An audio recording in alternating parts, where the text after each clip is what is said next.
oppose the cruel and help the poor. He should have strength to bear his joys and sorrows lightly and to surrender himself to the will of God. So this was the central idea of the poem. Now let us do the comprehension of this poem. There are 8 questions which we will discuss one by one. Let's start it. So question number 1 is, who does the poet pray to in his poem? I know all of you know the answer of this question. Yes, the answer is the poet prays to God in his poem. Next question. What penury does the poet talk of? Yes, you are right. The answer of this question is the poet talks of the penury in his heart. You know, students, that in the opening lines of his poem, the poet wants to hit the root of poverty to eradicate it from his heart. Okay, let's read the third question. How does the poet want to bear his joys and sorrows? Yes, very easily, very lightly. So, our answer is the poet wants to bear his joys and sorrows lightly. Now come to the next question. How does the poet think his love can be fruitful? Very good. You are doing well, students. The answer is by serving mankind.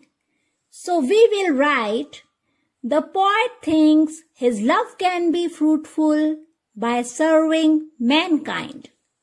So our next question is, who does the poet want never to disown? Students, through this poem, we come to know that the poet wants power or strength from God, which will help him never to reject, abandon, or deny the poor people. So, our answer is the poet wants never to disown the poor. Now, question number 6 is, how will the poet react to those who are mighty and rude? Yes, dear children, the poet never wants to surrender before a person who is rude in manner.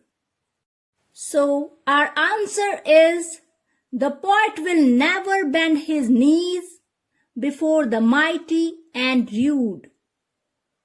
Now, let's read question number 7. What will be the poet's attitude towards daily trifles?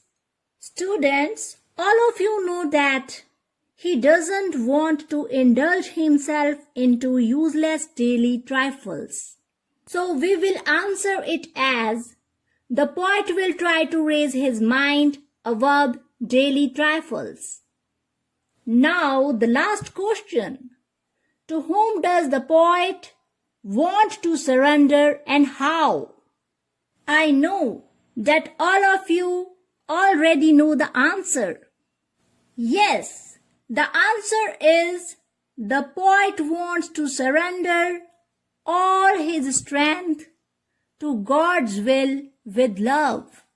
Okay, students, we have successfully answered all the questions. Now, let us do vocabulary enrichment. We are to find the poem's words that have the given meanings. So number 1 is producing useful results. We say it fruitful. So we will write fruitful in the blank. Number 2 is the state of being very poor. Penury. Yes, penury is the state of being very poor.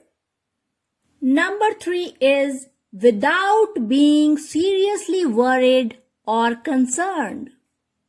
The one word we say for it is lightly. Next, the main cause of a problem or difficult situation.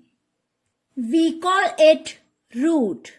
Yes, root is the main cause of a problem or difficult situation.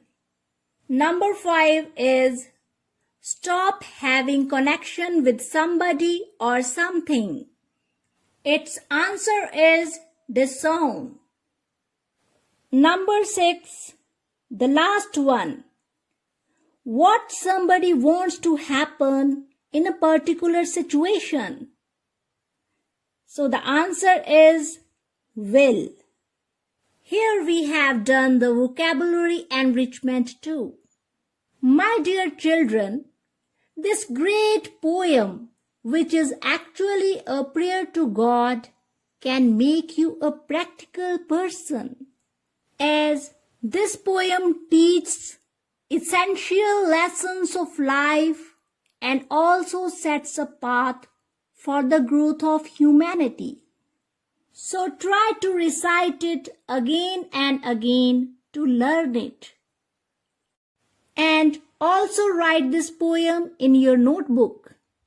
Take it as your home assignment. One more work to do, students. You are to write a few sentences on what you would pray to God for and how you would respond if God granted your prayer. Children, I hope you will do your home assignment in an interesting way. Wow! Time flies so fast. And now the session comes to an end. I really enjoyed sharing my knowledge with brilliant minds like you. We will meet in another learning session. Till then, take care. Thank you.